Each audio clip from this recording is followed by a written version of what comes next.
ඉතින් යාළුවනේ ගොඩක් අයට තිබුණු ගැටලු निराකරණය වෙන්නේ නැති. මොකද මෙහෙම මේ ක්‍රමයෙන් පැල කරගන්න බෑ කියපු අයට ඇත්තටම මේ ක්‍රමය ඉතාමත් පහසුයි. ඔයාලට පෙන්නන්නම් මම මේක හිතවද්දි. සුබ දවසක් යාළුවනේ. ඔයාලා මේ එකතු වෙලා ඉන්නේ අලුත් වගා YouTube channel එකකින් කියන තවත් වීඩියෝ එකක් එක්ක. ඉතින් මම පහුගිය දවසේ දැම්මා වැඩි පිරිසක් නරඹපු වීඩියෝ එකක් තමයි ඒක. දෙහි අත්තක් ඒ සාකේ තියදීම පැල කරගන්නේ කොහොමද කියලා. ඉතින් සමහර අයට ආපු ගැටලුවක් තමයි එයාලා හිතවනේවා පැලුනේ නැහැ. ගොඩක් අයගේ ඉල්ලීමක් තිබුණා පැලවුණු වීඩියෝ එකක් ගේන්න කියලා. ඉතින් මම ඒක නිසා අද දැන් මේකට දවස් 28ක් විතර මේ මම ඔයාලට පෙන්වන්න හදන්නේ මම මේ අතු පැල කරගත්තු දෙහියත්තේ කොහොමද මුල් වර්ධනය වෙලා තියෙන්නේ කියලා. අපි මේක එමෙහිට ලිහලා බලමු. මම ඔයාලට කියපු දේවල් ඇත්තද? ඇත්තටම මේ ක්‍රමේ සාර්ථකයිද? කොහොමද කියලා. ඉතින් දිගටම වීඩියෝ එකත් එක්ක රැඳිලා ඉන්න කියලා මගේ යාළුවන්ගෙන් ආදරෙන් ඉල්ලා සිටිනවා. ඒත් එක්කම මේ අපේ channel එකේ වැදගත් වීඩියෝ දිගටම ගේනවා. ඉතින් channel එකත් එක්ක දිගටම එකතු වෙලා ඉන්න. අපි මේක හිමිහිට මේ ආවරණේ ඉවත් කරලා බලමු කොහොමද කියලා. යාළුවනේ අපි මේ ආවරණ ඉවත් කරන්න තමයි හදන්නේ. මේ ආකාරයට අපි ආවරණ ඉවත් කරලා බලමු මේකේ මුල් වර්ධනය වෙලාද කියලා. ඉතින් ශේස්ත්‍රයේ හිටව ගන්න මූල පද්ධතිය වර්ධනය වෙලා තියෙන්න ඕනේ. අපි මේ ආකාරයට ඉවත් කරා. ඔයාලට පේනවා ඇති මූල පද්ධතිය වර්ධනය වෙලා තියෙන ආකාරය. මේ මුල් මේ මෙතන පැලුණු තැනින් එළියටත් ඇවිල්ලා තියෙනවා. ඉතින් විනිවිද පේන වාජනයක අපිට මේ පස්පුරවල මේ විදිහට මුල් අද්දවා ගැනීම සිද්ධ කරාම අපිට මේ වගේ හොඳට බලා ගන්න පුළුවන්.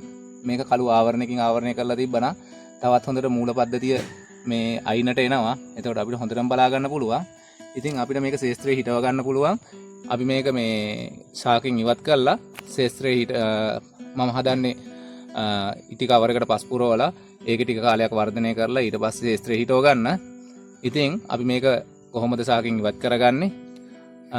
අපි මේක තව ඉටිකොල කවරයක හිටව ගන්නේ කොහොමද කියලා ඔයාලට පෙන්නන්නම්. ඉතින් වීඩියෝ එකත් එක්ක රැඳිලා ඉන්න. අපි දැන් හදන්නේ මේක ශාකෙන් ඉවත් කරගන්න. ඉතින් යාළුවනේ ගොඩක් අයට තිබුණු ගැටලු निराකරණය වෙන්නේ නැති.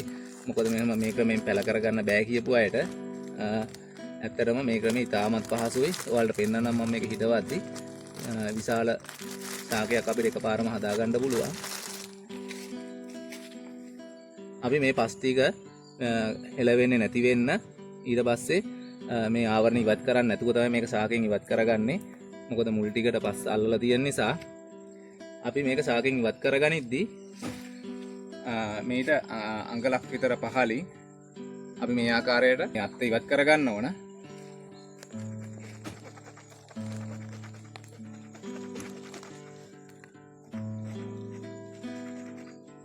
අපි මේක මව් ශාකෙන් ඉවත් කරගත්තා. අපි දැන් මේක අරගෙන යමු කවර එක හිටව ගන්න. අපි බලමු ඒක කොහොමද කරගන්නේ කියලා.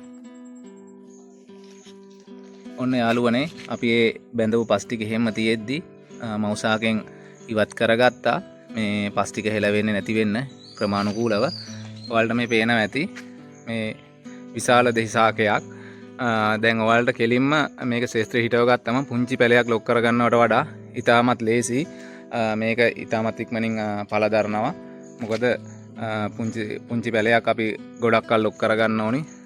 මේක හිටව ගත්තාම අපිට කෙටි කාලයකින් ගෙඩි ලබා ගන්න පුළුවන්. ඉතින් මේක අපි හිටෙව්වහම හුළඟට පැද්දෙනවා. ඒතර මූල පද්ධතිය පසට හයි වෙන්න කලින් මේක ගැලවෙන නිසා අපි මේ අනවශ්‍ය අතු ටික මේකෙන් ඉවත් කරලා තමයි හිටවගන්නේ. මම ඔයාලට පෙන්නන්නම් ඒක. මේ නැත්නම් විශාලයි. මේ ඔයාලට පේනවා ඇති. ගොඩක් අය කියලා තිබ්බ මේ ආකාරයට අතු පැලවෙන්නේ නැහැ කියලා. ඒකයි මම ඔයාලට මේක මේ පැල කරගන්න මුල් වර්ධනය වෙච්ච එක සහ මේක තව කවරක හිටව ගන්න වීඩියෝ එකක් ගේන්න හිතුවේ. ඉතින් අපි මේ අනවශ්‍ය අතු ටික ඉවත් කරලා මේක කවරක හිටව ගමු. වීඩියෝ එකත් එක්ක රැඳිලා ඉන්න. මේ ශාකේ මේ විහිදිලා ඉහළට ගියපු අත්ත ඉවත් කරගන්නවා. මෙන්න මේ ආකාරයට.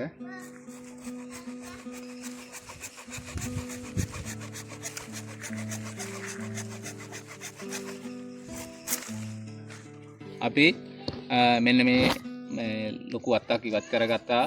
ඊට පස්සේ ඔයාලට මේක මෙහෙම හිටව ගන්නත් පුළුවන්. ලොකු වලක මේක පැද්දෙන්නේ නැති වෙන්න හුලඟට හිටව ගත්තාම මේක එහෙම පැල කරගන්න පුළුවන්. ඉතින් මම මෙන්න මේක තමයි මම කවර් එක හිටවන්නේ. කවර් එක හිටවන්න නිසා මම මේකේ අනවශ්‍ය අතු ටිකක් ඉවත් කරගත්තා. මෙන්න මේක තමයි මම හිටවන්න බලාපොරොත්තු වෙන අත්ත. අපි මේක කවර් හිටව ගමු.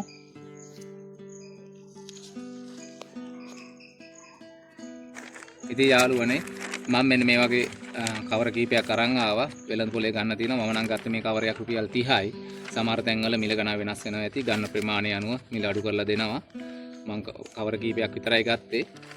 ඔයාලා ගණේදී අනිවාර්යෙන් සිදුරු කරලා නැත්තම් මේ වගේ සිදුරු කරලා ගන්න. මොකද අපේ ජල සම්පාදනය ලබා දුන්නම වතුර ටික බැහැලා යන්න නැත්තම් මේ මුල් කුණු වෙනවා. අපි මේක පුරව ගමු.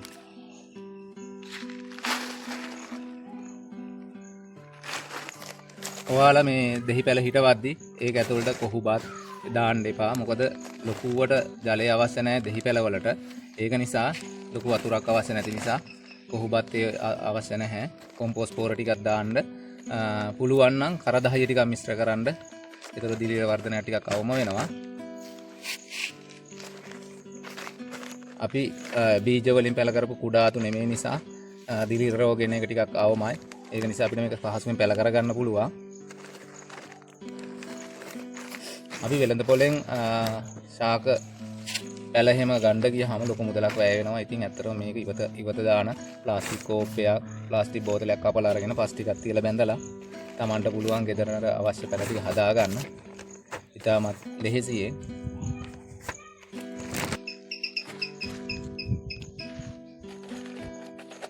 අපි මෙන්න මේ ගානට පස් පුරව ගත්තා. ඊට පස්සේ අපි මේක අපි සකස් කරගත්තු ශාකය මේකේ තියලා ඊටු ටික පුරව ගමු. අපි මේ ආකාරයට අපි මේ ගැට ගහගත්තු පටි ටික ඉවත් කරලා මේ ප්ලාස්ටික් කප් එක ඉවත් කරලා තමයි හිටවගන්නේ. මූල පද්ධතියට හානියක් වෙන්නේ නැති වෙන ඔක ඔයාලා මේක එහෙම හිට ඉවත් කරගන්න.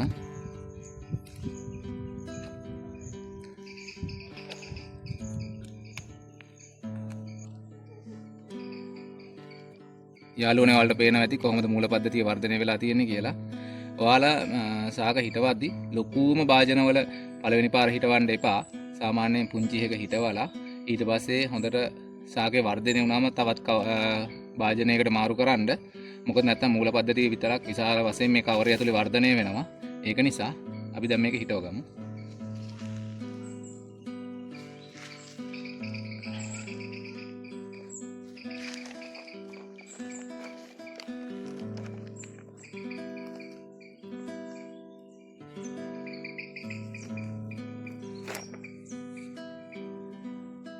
අපි මූල පද්ධතිය හානියක් නොවෙන්න මේ ආකාරයට ශාකය මේ කවරය ඇතුලෙන් තියාගත්තා. ඊට පස්සේ අපි මේකට පස් පුරව ගමු.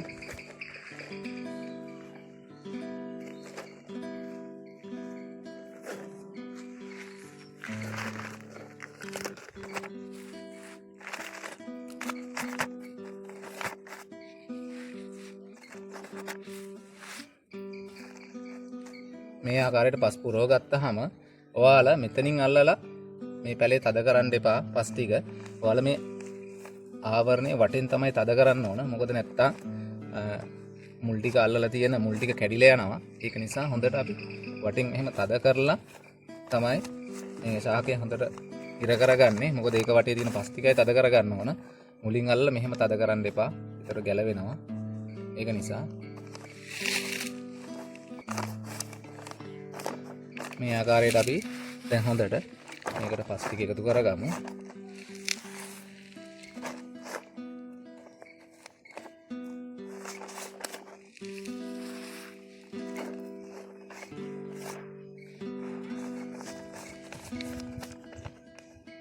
ඉතින් යාළුවනේ අපි ඔන්න විශාල දෙහි ගහක් සකස් කරගත්තා. ඉතාමත් පහසුවෙන් අර අතු පැල කරාම මේ ආකාරයට පස් බැඳාම අතු පැල වෙන්නේ නැහැ කියපු අයට තමයි මේ වීඩියෝ එක ගෙනාවේ. ඔයාලට ගෙදරදී මේ වගේ හදා ගන්න පුළුවන්. ඉතාමත් පහසුවෙන්. ඊට පස්සේ අපිට මේක ටික කාලයක් ගියාම ශේස්ත්‍රයේ ගලවලා හිටවන්න පුළුවන්. ඊට කොළ ඉවත් කරලා මේ වගේ වැදගත් වීඩියෝ අපි දිගටම ගේනවා. ඉතින් channel එක subscribe කරලා අපිත් එක්ක දිගටම එකතු වෙන්න.